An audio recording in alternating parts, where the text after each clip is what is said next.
Good evening, everyone. I'm Lonnie Friedman, the Health Literacies Specialist with Vaughan Public Libraries. I'm located currently in the Cortellucci Vaughan Hospital. I'm located in the branch, the library branch is found in our hospital, the Mackenzie Health Vaughan Library.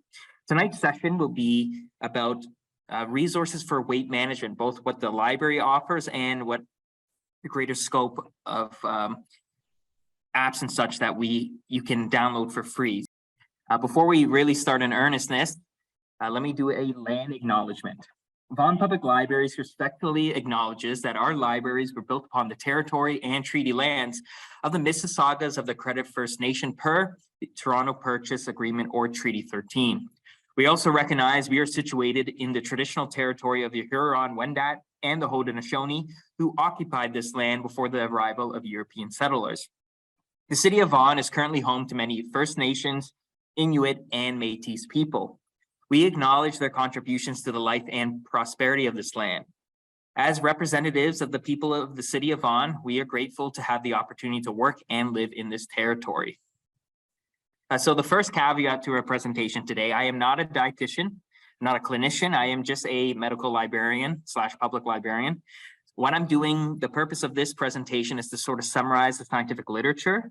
And so if I make any statements, this is backed from the scientific literature rather than my opinion. Nonetheless, this is just for information only. This is not medical advice, but there is lots of information to delve into. So let's begin. So the first couple of things I want to talk about is there's two essential weight paradigms that have in modern times become sort of the two contesting ways of how we think about weight management. The first one and most popular one, at least that we know of, is calories in and calories out.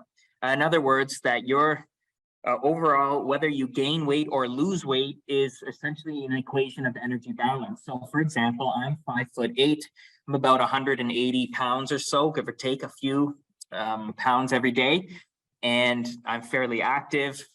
And so if I go into a calorie calculator, my basal metabolic rate is typically around 2,200 calories a day. In other words, if I ate exactly 2,300 calories a day and that's it, then I should theoretically not gain or lose any weight. But of course, it's more complicated than that as far as calories in, calories out. First of all, those calculators that anyone can find online, they're only as accurate as they tell the story of your personalized body. So for example, there's a lot of things to think about as far as food intake. So whatever food you could take two people who eat 2,300 calories a day, but they both have a completely different macronutrient profile. So for example, there could be one person who's doing a form of bodybuilding, and so they're eating a surplus of protein and very little fat. Whereas you can have someone who's on a ketogenic diet, and so they're eating lots of fat and very few carbohydrates. And despite eating the same amount of calories, the foods that they're eating and thus the macronutrient profile is completely different. And so you could see different results. There's other things to keep in mind as far as how that energy balance from calories in and calories out. So firstly is exercise, the most obvious thing. Typically, once again, if I'm on average need 2,400 calories a day just to stay at my energy balance. If I exercise, for example, if I walk for an hour, I should burn approximately 200 to 300 calories in that hour. And so that's about 10% of my basal metabolic rate. But if I ran for that hour, it would be double or more calories. However, in addition to that, there's also NEAT, or non-exercise activity thermogenesis. So this is for people who, when they're sitting, they might move their leg back and forth. While they're talking, they might use their hands, and just your everyday non-exercise activity. And so each person has different sort of ebb and flows to their day. So perhaps you have to, for your commute, end up taking the subway or a bus, and thus you're walking between stairs, up and down stairs at transit areas, et cetera, et cetera. And so theoretically, within this weight paradigm, calories in, calories out is a combination of the calories in that you're eating and all the calories out. And then if that balances, you don't gain any weight. If you have a slight deficit of calories, in other words, if you're 100 or 200 calories below your maintenance, then you'll theoretically lose weight over time. So to get into more detail, exactly how you calculate calories, this is those first three: carbohydrates, protein, and fat. Those are what's known as a macronutrient, the three big forms of how we get energy. So the first one, and possibly the most popular as far as what people are trying to manipulate, is carbohydrates. So for every gram of carbohydrate, whatever type of carbohydrate it is, whether it's rice or bread, etc., vegetables, every gram of that carbohydrate equals 4 calories. When you're looking at your protein, and then this is both animal-based or plant-based, typically most proteins have, per 1 gram, they have 4 calories in them. Fat, on the other hand, as you can see, has more than double per gram of fat compared to protein and carbohydrates. And that's partly the reason that fat has gotten a bad rap, is because it has double the amount of calories, more so than double, compared to protein and carbohydrates. And yet it can have a place within your diet, depending on the diet plans we'll look at a little later. Something to keep in mind further, I thought this was interesting. Sugar, which is a type of carbohydrate, it also has 4 calories per gram. Alcohol, which you might have noticed in the Canadian government, Health Canada has announced new alcohol limitations or recommendations, should I say, to 2 glasses a week. So now, if you want to dig down deeper, what's the effect of alcohol as far as your weight? It has 7 calories per gram of alcohol. So you can imagine vodka would have more calories, comparatively speaking, to a beer because of the alcohol consumption within that drink. Some other interesting facts as far as just calorie counting is fiber. Fiber has between 0 and 2 calories per gram. The reason it's 0 to 2, if it's soluble fiber, so it can dissipate within water, then it's usually up to 2 calories, whereas an insoluble fiber, 0, is because it just passes through you. And so, as you can see, if you to look at a typical nutrition fact on the back of a product that you buy, it will outlay all of these things, and you can see, oh, if something has 3 carbohydrates, that means that it has 12 calories from carbohydrates. Similarly, you can break down all of these numbers with these facts of how many calories. And oftentimes, nutrition facts labels will be slightly inaccurate, up to 20%, depending on the item. And so with this knowledge, you can really count your calories, and in other words, count all your macronutrients. So keep that in mind, keep that in your head. On the left side, on the right side, another weight paradigm is hormones. And so some doctors, especially the last decade, have been talking about hormones as the real paradigm of how we gain and lose weight. Some advocates for this are Dr. Jason Fung. He is a nephrologist from Toronto. There's also Dr. David Sinclair, who talks about longevity. He's a researcher at Harvard.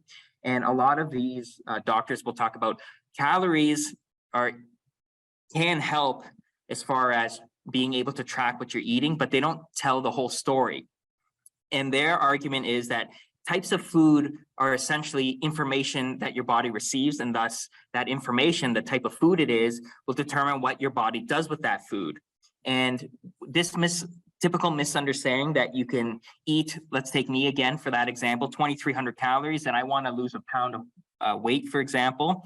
And typically, the old science, calories in, calories out, would say that 1 pound of fat equals 3,500 calories. And so if I cut 500 calories, went from 2,300 to 1,800 per week, I should theoretically lose a pound of fat. But what ends up typically happening, not all the time, but for a lot of people, is this endless cycles of dieting where you're slowly cutting your calories, you're slowly increasing your amount of exercise, you're getting really exhausted, and eventually you plateau or you give up.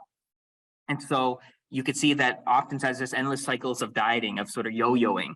And part of that explanation, these doctors say, is because the hormone ghrelin, which is the hunger hormone, as you're dieting in the typical sense, usually it starts increasing your hunger response because your body is theoretically scared that the environment has less food than typical, and so it's going to try to increase the hunger, so you'll eat more in scarce environments.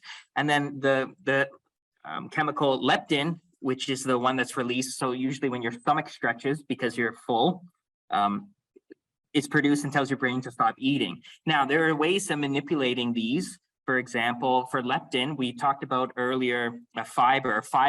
What's so great about fibrous foods which is to say vegetables and fruit, is that they really take up a lot of room in your stomach, but they have very few calories.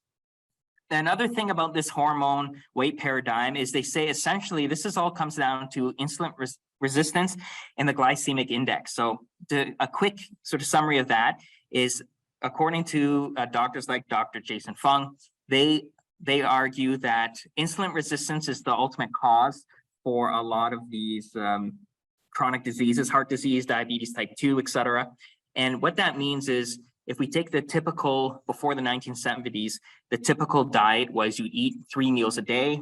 You wouldn't eat after a certain time, after dinner, let's say at 6. You would be intermittent fasting for 12, 14 hours. And what you were eating was typically whole foods. You might have some meat, you'd have lots of vegetables. They were spread out throughout the day, and you're eating lots of fibrous foods. And so your insulin wouldn't spike throughout the day. Now, especially modern times, where food is such an abundance, it's everything, it's everywhere, it's everything for some people, and that it's so processed. We're eating breakfast, and then an hour or two later, we're having a granola bar, for example, and then lunch comes and we're eating another big lunch, and then we have a mid-afternoon snack, and then we have dinner, and then we have a nightly snack while we're watching. And so constantly, he argues, our insulin is constantly spiking throughout the day, and your body becomes insulin resistant because of them. You're not giving your body time to relax, let the resistance insulin levels go down, and we're eating lots of glycemic high foods, for example, breads or pastas, as an example, sweets of all sorts. And so this weight paradigm argues that we should control, if we focus on hormones rather than the specific calories, we can help decrease our weight or manage it depending on your circumstance. So for example, food composition. Instead of looking at the calories, we're looking at how does it spike insulin, which is, again, that glycemic index.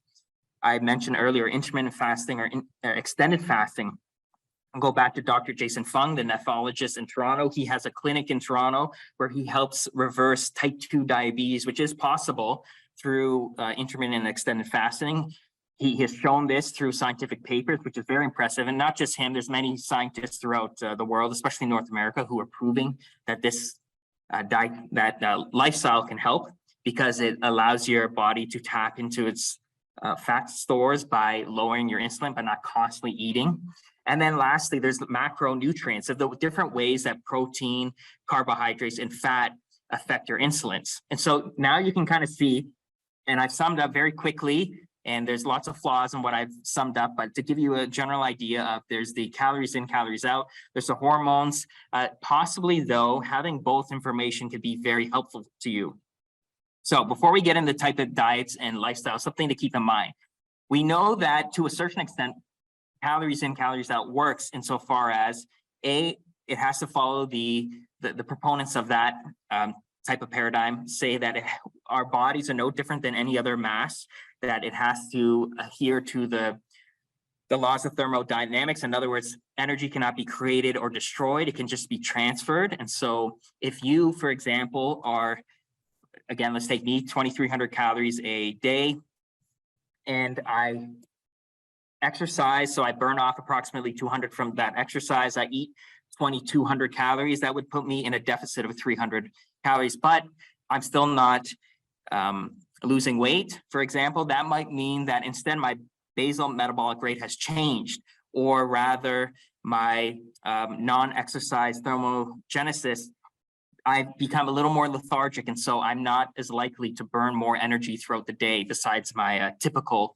exercise regimens. And so there's always, they say, a way to balance out that equation. Whereas on the other hand, we know that once again, we're seeing patients who have been able to reverse type 2 diabetes. And so there's something to say about both of these paradigms and being able to work within it. So you can intermittent fast as an example for 24 hours. But then if all you eat, once you do eat, let's say McDonald's or high fat, high carbohydrate meals, you won't lose any weight. And so that's not the end all be all. And so when we think about these two things, this leads us to sort of types of diets and lifestyles. So the first one, and probably the most typical one, is the standard American diet, or as is the acronym is called SAD. In other words, The standard American diet is the one I just talked about earlier, since post-1970s, where we're eating constantly throughout the day, even if we're not hungry, because we think we might, quote, lose muscle or become hungry if we don't eat all the time. And so that is lots of processed foods. And as a result, North America especially, but this is throughout the world, and almost all cultures now that have access to an abundance of food are seeing rates of diabetes, obesity, heart disease, et cetera, all skyrocket, which is really alarming. We know that the standard American diet is probably not the best one to follow. And here are some alternatives. Bodybuilding. I broke it down here. Bodybuilding diet really means that it's a high protein and typically a high carb diet with moderate levels of fat. And a bodybuilder is, of course, as it sounds, trying to build as much muscle as possible because they can increase their basal metabolic rate. The more muscle you have, just standing there, the more calories that your body burns. And this is a combination of the protein. So you can think of your typical animal source proteins, but you can do vegetarian or vegan proteins. Carbohydrates, typically from breads, pastas, rice, especially, and of course, vegetables, and then moderate levels of fat. And only moderate insofar as if we go back to that calorie breakdown, there's twice as many calories in fat. So if again, take me 2,300 calories and I was to go on a bodybuilding diet and I might want to do 2,100 calories in total. Well, if I only have 2,100, I want to fit as much protein and carbohydrates because not only do they help build muscle, but more importantly, their calorie is less than half of what the equivalent of 1 gram I could get from a fat source. And so if I want to stay full and satiated, I should aim for those. Now, we know this has worked at least to an extent because, well, bodybuilding exists as a sport. You can see bodybuilders who get under 5% body fat. It's really something to see as far as Google in your free time bodybuilders. Every year there's a different show for bodybuilders usually in Vegas or Los Angeles, like the Mr. Olympia. So Arnold Schwarzenegger, he was famous for that in the 1970s of winning that a few times. And so bodybuilders, essentially the idea is they're bulking up. So they're gaining lots of muscle and fat, and then they're leaning down by cutting their calories. Bodybuilding is essentially the essence of calories in, calories out, insofar as they are really tracking their macros. They're tracking their calories to the nth degree, and they're doing lots of different forms of exercise in order to maintain that calorie balance, whether it means they're a slight surplus so they can gain muscle or a slight deficit so they can lose fat. It has worked. Of course, there's lots of difficulties to it, but that's one option. Another option, which is fairly different, is a vegetarian or vegan diet. As it sounds, vegetarians don't eat any meat and vegans go one step further, not eating any animal products. This typically involves a very high carbohydrate diet, which is to say lots of fruits and vegetables, all forms of carbohydrates, lots of rice, potentially bread. There's different vegans, for example. There's ones who only eat raw, but that's fairly rare. But typically, vegans and vegetarians avoid a lot more proteins of fat because a lot of those come from animal sources. As far as longevity goes, there has been some scientific evidence in the literature of how being vegetarian, and in some cases, especially vegan, can help with longevity reasons. We'll get, though, into that a little later. The next one, a very popular one, and for a good reason, is the Mediterranean diet. So similar to the vegetarian or vegan, they're mostly eating vegetables and fruit. They'll have the odd time, maybe 1 or 2 part of their meals a week, 1 or 2 servings of meat. And that could typically mean something like chicken or fish. You can imagine the Mediterranean countries throughout the world. These are the ones, like Greece is a great example of having sticking to these type of diets. So they use, let's say, olive oil, lots of vegetables. They still eat bread. They dip it in olive oil. They'll have, again, some meat throughout the week, and they're typically eating whole foods, and that's an important distinction. The next one, and this has become a lot more popular recently, is the ketogenic diet. This was originally, the founder of the ketogenic diet originally did it for people who were living with epilepsy and seizures. And there's been some scientific evidence of the ketogenic diet helping with those patients, but it's now kind of breached the popular consciousness and it's become a type of diet that some people follow who don't have seizures. And so the ketogenic diet is actually focused on high fat sources, typically meats. You could be a vegetarian or vegan from ketogenic diet, but that would be quite hard. So typically you're eating lots of fatty meats, You might have butter in abundance, depending on the profile, and you have moderate as such protein. You're not aiming for protein specifically, but again, a lot of fat can come from protein. And usually a ketogenic diet has very low carbohydrates. Again, depending on each person, that type of grams will be very different, but low as in the vast majority of your calories, maybe 70% of all your calories are coming from high fat. The next type of diet isn't a diet at all, because it doesn't tell you what to eat, it just tells you when to eat. So intermittent fasting is a lifestyle, so to speak. What's interesting about intermittent fasting is now there's quite an abundance of scientific literature that supports this as a general practice. Not only from those two doctors I talked about, also you might be familiar with Dr. Michael Greger. He's a vegan advocate. Whole Foods, really, I think he would probably say Whole Foods advocate more than anything else. And in his latest book, How Not to Diet, he shows with a few meta-analysis how intermittent fasting could be useful for people. So what that might mean is, go back to my example earlier, someone would wake up at 7, they would eat breakfast immediately, then they would have let's say a snack at 10:30 or 10, eat lunch at 12, et cetera, and eat all the way until 8 o'clock. So they're eating for 12 hours and they're fasting, so to speak, for 12 hours. Intermittent fasting might mean for some people to skip breakfast and don't start eating until 12 o'clock. So you might still be eating the same amount of food, but in a slightly tighter eating window. The most popular form of that is called 16-8, which is to say you're not eating for 16 hours. You can have water or black coffee or tea, and then in the 16 hours, you can eat as normal. Some people go a little further and do 20 hours of fasting and then eating for 4 hours. Some people do one meal a day. As it sounds, they're essentially fasting for 23 hours and not eating, and then eating for an hour. And there are people who do extended fast, so beyond 24 hours.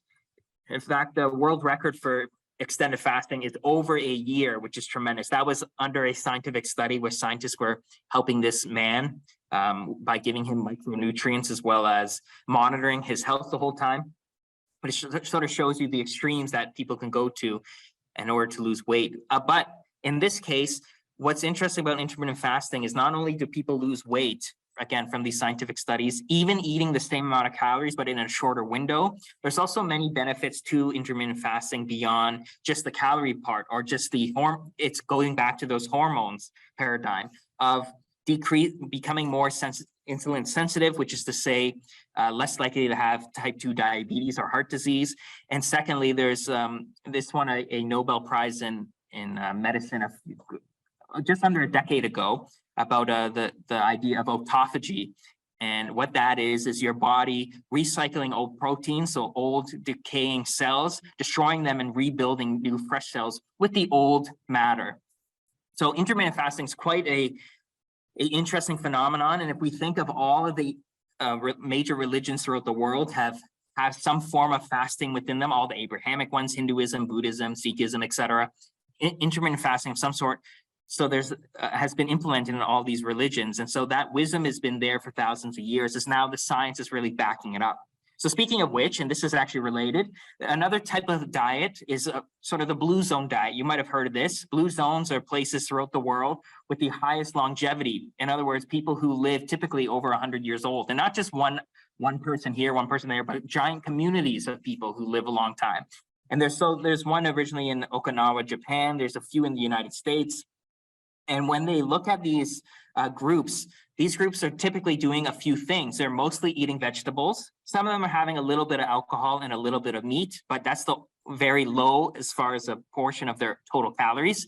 And connected to the intermittent fasting, they're eating infrequently. Some of them skip, again, a meal. Maybe they skip dinner, maybe they skip breakfast. They crunch their time that they're eating and make that eating window smaller.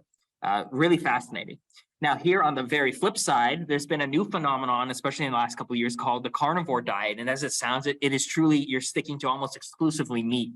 There's a few celebrities who've come out because they have certain ailments that's saying that by cutting out so many things and only eating meat, they've been finding that that's helped them with their autoimmune diseases, for example. And so, of course, what carnivore diet would really come down to is you're eating lots of protein and inevitably lots of fat.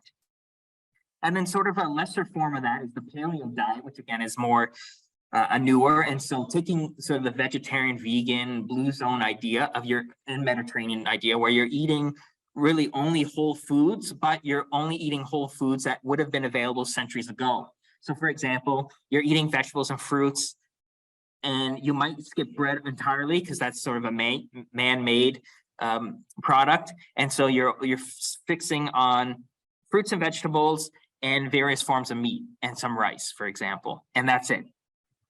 So there's a bunch of different diets and lifestyles, and there's such an abundance. Where do you even start? So for each of these diets, the evidence can be conflicting. Let's go back for a second. And on any of these diets, perhaps other than the standard American diet, you can lose or control your weight, because ultimately, some scientists say it does come out to calories in or calories out. And the way you might be able to really control your weight is if you're looking at the combination between the calories in that food item as well as the hormone response from your body. So you could be, for example, a carnivore and lose weight, because if you're eating in a calorie deficit and the foods that you're eating are on the low glycemic index, well, inevitably you'll lose weight. And so for any of these, you can lose weight or gain weight if that's like in the case of bodybuilding, where that's the goal. And so a lot of these, there's a lot of evidence for all of them. However, there are some general metadata trends that are pretty much undisputable at this point. I won't say completely, because again, you can prove anything as far as depending on the trial and the variables within those trials, you can kind of pick and choose. But a general consensus for people who are on the call and wondering, exercise seems to be, bar none, a great thing to implement in your life. And that could be anything. That could be something as far as a walk. That could be, of course, lifting weights a few times a week. It could be more vigorous forms of cardio, such as jogging, running, swimming, skiing, anything of that magnitude. And generally speaking, you would pair exercise with eating vegetables and fruits, specifically because no meat product has fiber, which I talked about earlier. The scientific literature has an overwhelming positive view on fiber. Fibrous foods can help decrease not only weight gain, but help decrease the likelihood of cancers, heart disease, diabetes, you name it. The top 10 reasons people in North America pass away. Fiber can be in a tremendous boon. And then plus you're getting natural, I put here micronutrients. You can find micronutrients in meat. You can find them in vegetables. Think about it. If a cow eats grass and other grains, those micronutrients, so vitamin C, B, B12, etc., those are going from the soil, the vegetables into the animal, and then you're eating the animals. So the animal is becoming the sort of middleman, so to speak. But vegetables and fruits specifically have quite an abundance of micronutrients. So you want to sort of quote unquote follow the micronutrient path. You can still eat meat. I'm not, again, telling anyone what not to do, but specifically adding more fruits and vegetables into your diet is a good way of not only adding lots of volume to each of your meals, so you'll be more likely to be full. Again, going back to that idea of ghrelin versus leptin, you want to increase satiation, and sometimes that means you're physically eating lots of food, vegetables, think of big salads, chickpeas, etc. Those all have lots of micronutrients, and they're very fibrous. Some other general consensus is that you want to reduce or avoid class 1 carcinogens. So obvious class 1 carcinogen is really processed meats.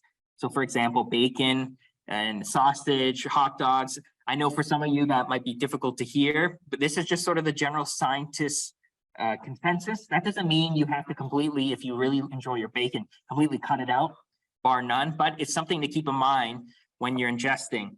Similarly, alcohol has now been updated, and this is not just Canada, the American Health Organization has put out various forms of alcohol as a class 1 carcinogen. What that really means is that there's increased rates of potentially cancer, heart disease, again, all those top 10 reasons people pass away in North America.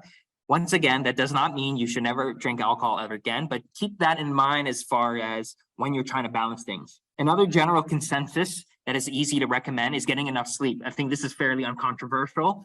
For a typical person, it's between 6 and 8 hours. Me personally, I tend towards the 8 hours, especially as I'm a night owl. I find it very difficult to rather wake up early.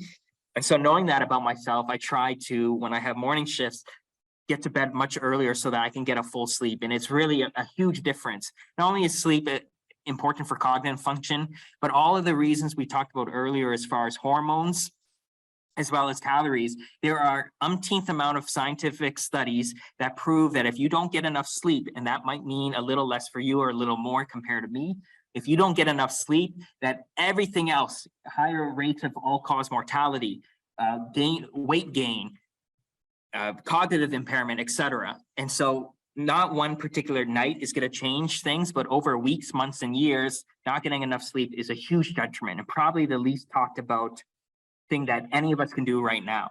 Another thing that's similar to sleep is if you don't get enough sleep, you want to, in general, try to reduce your stress. And so that will be different for everyone as far as, for example, maybe taking up a hobby that allows you to relax. Some people find yoga, exercise in general, really helpful for that. Some people find picking up meditation as an example of reducing stress. Some people even involve like journaling, for example, could be a form of reducing stress. And so reducing stress is really malleable for each person. It could be a social thing. It could be something you want to isolate from certain sections. I think that's really important to implement in your life. And in my case, just as an example, I find going 1 day a week where I don't do anything as far as I don't drive anywhere or go to anything social, and I instead sort of relax at home. I exercise a little longer than I typically would. I will read, especially being a librarian. This is part of my fun. I'll read, might watch a movie, and just have sort of just a general relaxing day, a decompression day. I find that's really tremendous. And there's been weeks where I don't get that day, and I find things can really build up as a result.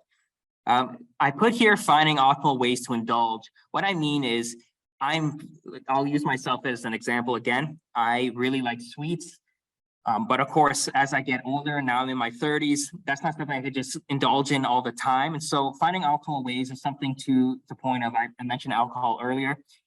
For some people, that might mean decreasing the amount of alcohol they have per week. And in my case, instead of having lots of sweets, instead I'll swap it out for strawberries, blueberries. And so when I'm feeling that I need something sweet, I'll go for those. And so when I might be out, now I'm not, I'm optimally indulging in that part of me, which is say sweets, but I'm getting lots of vitamins with that sugar. I'm getting fiber, as I mentioned before, as well as the filling part of fruits. And then lastly, being aware of incentive structure. This is a little more abstract compared to the rest of what we've been talking about. Specifically, thinking of when you would go to the grocery store and you think of its layout. The layout usually is the fruits and vegetables are at the beginning and they're along the edge. Then along the edge for the rest of the grocery store is typically like where you can get your cuts of meats, breads, rice, etc. Then on the other side, usually on the outer edge of the grocery stores, are all the frozen foods, so you can get frozen vegetables, which are great. And then in the middle lanes are all of the processed food. Now, not everything that's in the middle lanes is bad for you, but more likely something that's quote unquote bad for you, which we can talk about that term at another time as far as bad, but let's say not optimal for you, are found in those middle lanes. And so specifically when we think of incentive structures, when you're going to check out somewhere, almost everywhere they have lots of candy, for example. And this is partly because there's lines, they've set it up so that you might get a little irritated. You're in a long line, especially if we think of the last couple of years of grocery stores being lined up for social distancing. You might be more likely, because of so many factors, to indulge in those that 99-cent chocolate bar. But think of the incentive structures of why they put it there and what that might mean for you over the years. Now, eating one chocolate bar is not going to do anything per se, but the habit of doing that is what could be detrimental.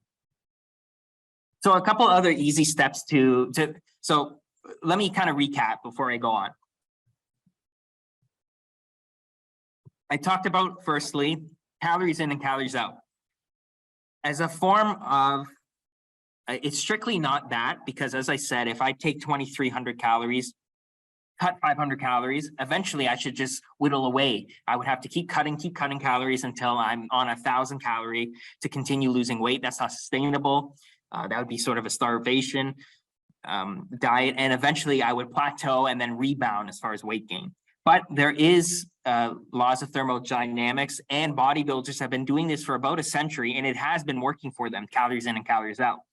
Or on the other hand, hormones talk about what those calories are made up of, what's the information when you ingest, and how your body uses that energy. And so there is a lot of evidence of the glycemic index, for example, really helping people control their weight besides what the calories do. So for example, you can eat 100 calories of apples and 100 calories of meat, and your body is going to respond completely differently to that sort of food information.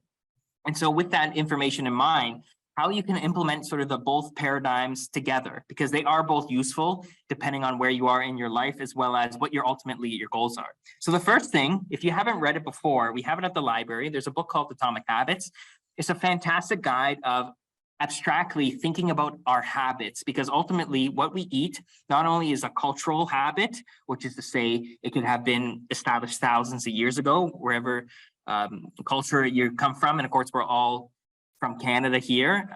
So with that being said, atomic habits are small, minute changes that compound over time.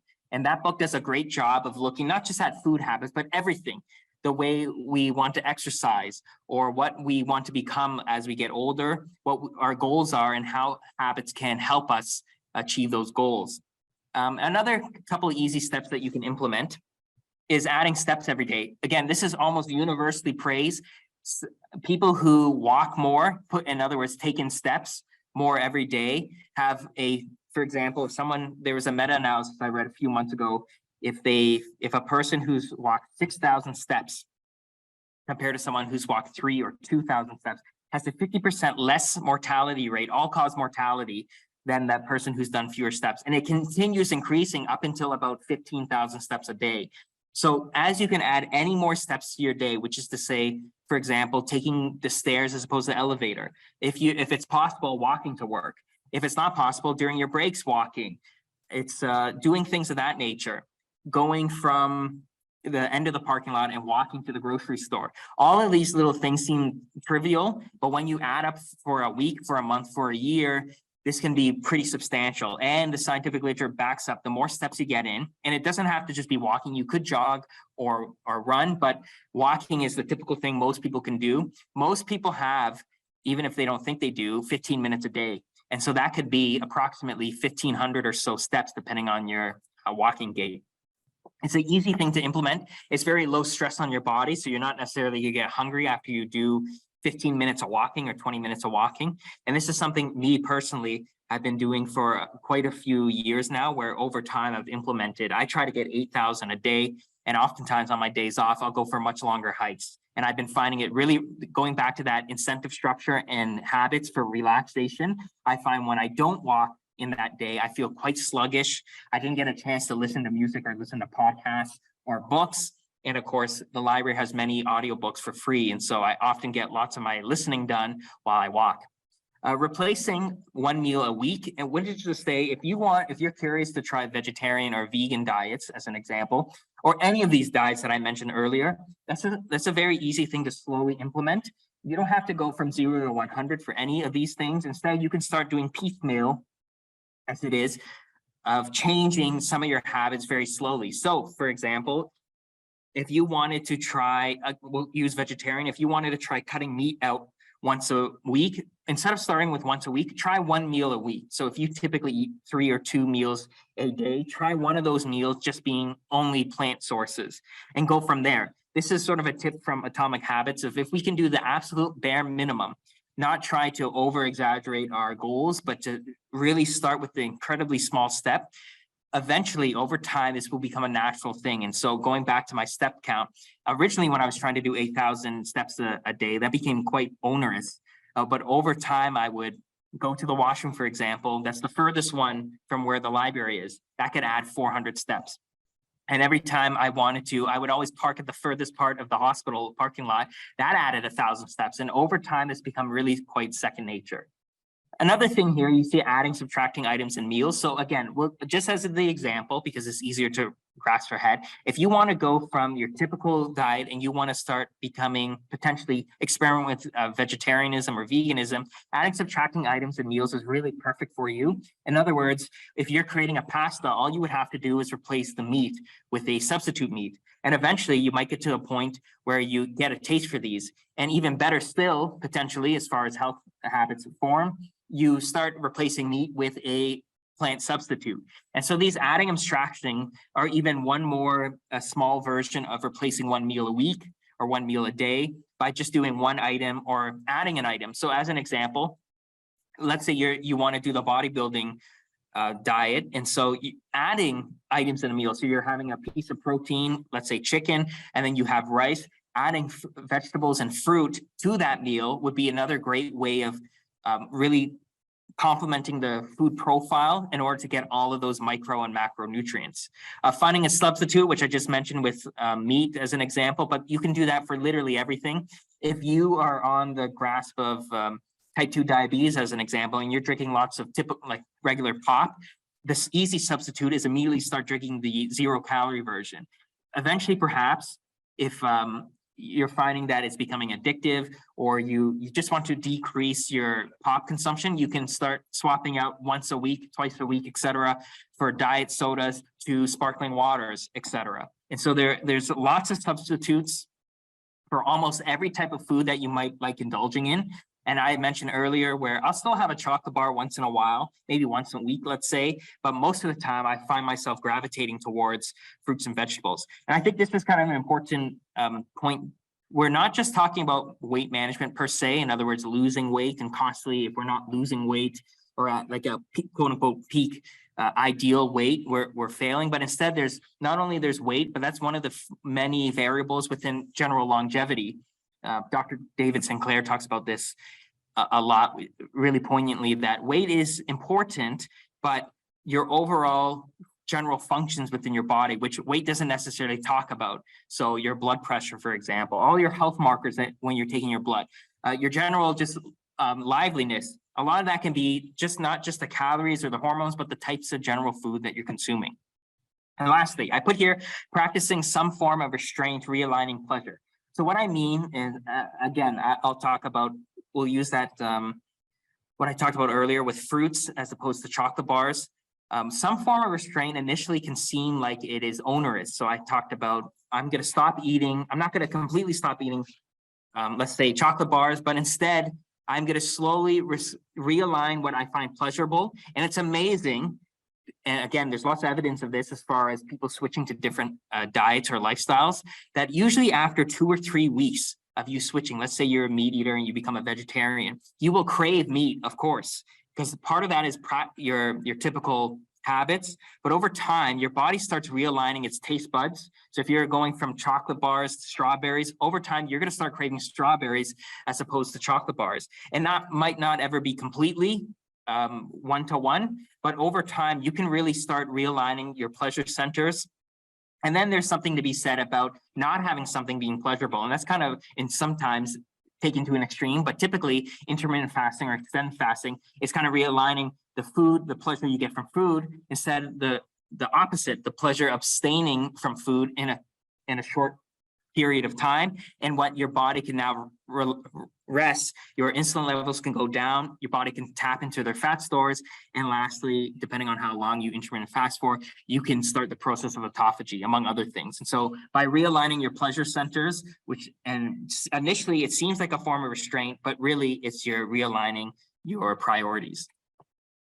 So I talked a lot about sort of these big pictures, some other practical things that you can do. The library has an abundance of resources. So all of those diets I talked about, we have cookbooks for all of those. And that's something you have to ask yourself of what you want to explore, as far as do you want to do bodybuilding ones, or do you want to try vegetarianism, or you're enticed by ketogenic diets. We have cookbooks for all of these diets and lifestyles. We have plenty of books on intermittent fasting. One such book I put here, scientific books, I mentioned earlier, Dr. Jason Fung. Again, he's a nephrologist from Toronto. He has a clinic where he deals with people who have type 2 diabetes. He's a tremendous resource, and we have many, many doctors of books in the library catalog. Something that I wanted to mention, if you live in the Vaughan area, I think this is something neat to consider, that you have 12 different libraries, and over time it will be opening more physical spaces that you can walk to. And it sounds trivial, but this is truly something of how you can build a routine. So let's say you go with your kids and you live in Maple, and so you're going to go to the Civic Center Library or the Maple Library. And this could be something, if you have kids, once a week you go to the library, typically on Saturday. Well, if it's not too far, let's say a 20-minute walk, that's something that you can start implementing with your family all together and make it part of your regiment. If you're walking to the library, you're bringing back some of your books or items, and you're taking out a few and walking back. There's a 40-minute walk. You're doing it socially with your family, and most importantly, it eventually will become second nature. Another couple things that we have at the library, we have quite a few online sources to reliable health resources. As an example, all of these diets and interventions I talked about, as well as how insulin resistant works and the glycemic index. For more information on that, we have many links to websites such as Mayo Clinic, Medline Plus, York Region Health, and HealthLink BC. And lastly, there's me, the Health Literacy Specialist. If you ever need help, I'm available for private, free, and anonymous appointments, which is here. It's called Health One-on-One. This is found just as you signed up for this program on Eventbrite. You can find those on Health One-on-One on Eventbrite and sign up for a free 30-minute session. You can always email me if you have more questions about any of the things that I've covered today. And one last thing I wanted to mention, there's apps right now you can download for free. Here's two of them. I've tried both and I think they're both fantastic. There's MyFitnessPal and there's another one called Lose It. They're both great for tracking those macronutrients and the micronutrients, your calories. And specifically, besides any of the calorie counting, hormones, the sort of the back and forth between the two of them, one thing that can't be denied is if you start tracking what you're eating, you'll become a lot more cognizant of what you're putting into your body. And that having that information, for example, I initially did this a few years ago with Lose It and MyFitnessPal, where I would go to different places, let's say Chipotle, or I made a sandwich or a salad. You can input those onto both of those apps. You can even go to popular places, Chipotle, and put in black beans, and it will have the approximate calorie count. And then, so I did that for a month, and I then overviewed what I was eating without any judgment, but specifically just getting a record and having all the data sets. Then I had a general understanding of where I can start tweaking things. Should I eat? Oh, I noticed that I ate 3 chocolate bars, for example, this past week. And on average, I eat 4. Perhaps I should look at the habits of why I'm eating it and when I'm eating those items to start rethinking of when I should indulge and when, for the most part, I should be eating, let's say, those strawberries or blueberries I mentioned earlier. So with that all being said, I've given you lots and lots of information. Are there any questions? You please feel free to put it in the chat. You can always contact me. Again, there is my email. You can reply to the link that I sent you for this. You can sign up for one-on-one video sessions via my Health One-on-One program. Again, I'm not a dietitian, so I'm not going to tell you. I hope it's been clear. There's so many different diet and lifestyle changes that you can implement. It's not for me to tell you what to do. Instead, I'm here and the library is here to show you this information. You can digest this information and with your doctor, as well as with your family, figure out what works best for you. So let's see, we have a few questions. Let me pull up.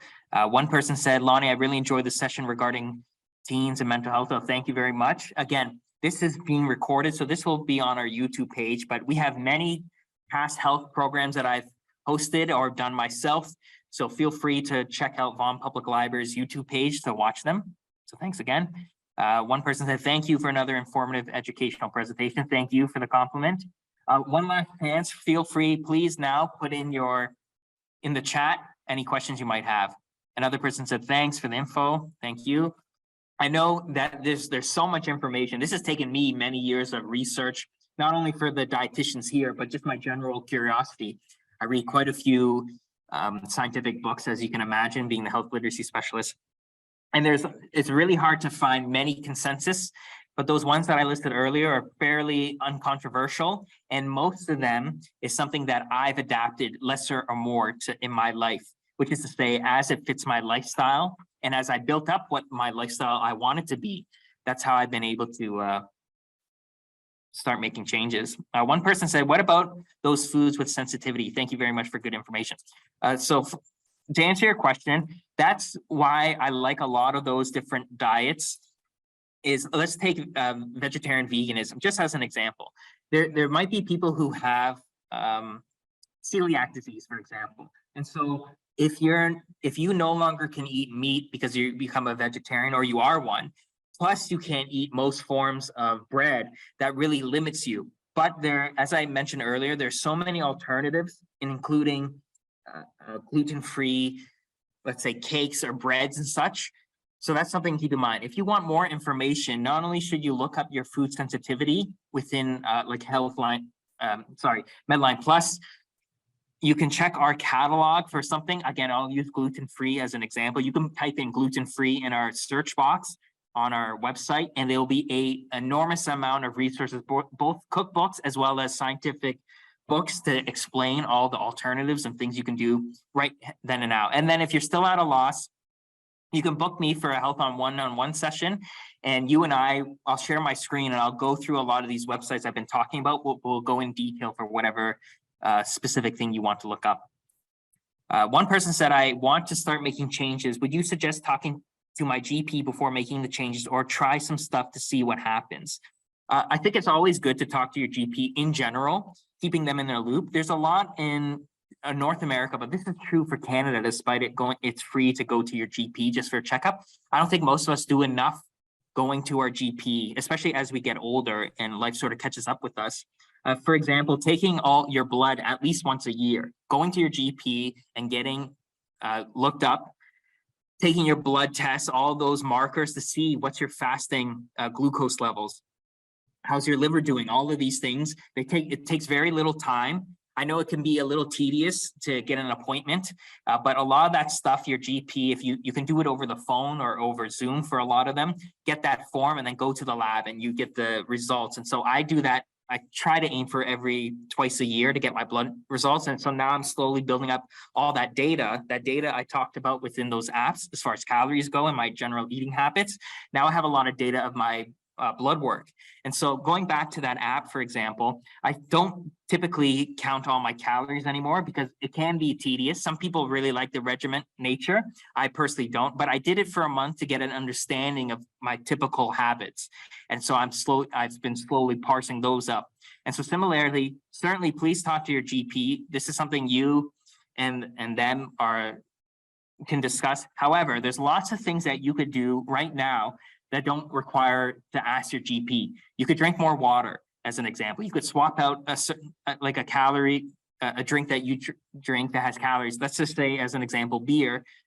Once a week, you could switch those to water. I think that's a very easy recommendation. And there's so many things like that. Intermittent fasting, as an example, you could take out a few books from the library and slowly implement that. Not an extreme fast, but most of us are already doing a form of fasting when we're sleeping, of course. If you sleep for 8 hours, you're not eating for 8 hours. It's one of those things where you could just add 1 hour after you wake up and 1 hour before you go to bed, as an example. So you can do all these little minute changes very slowly that you don't necessarily need a doctor to approve of. However, in general, it's good to talk to your doctor about anything that you might be doing, especially if it's a radical change. One person said, I love these presentations, very informative. Thank you so much, Lonnie. Thank you. What website to access these webinars? Oh, so all the past ones I've talked about, they are on our Vaughan Public Library's YouTube page. So all you have to do is go to YouTube and then type in Vaughan Public Libraries. And in our channel, I have quite a few different sessions.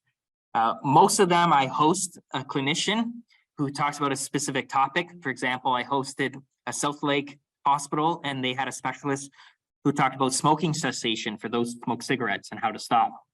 And I have many, many other examples. I do a few myself, like this one, that are kind of information-based. So I have one about detecting fake health information online that you can find.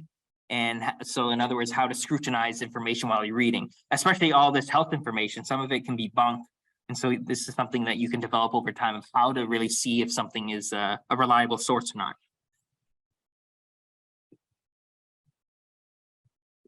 Okay, so last call for any remaining questions.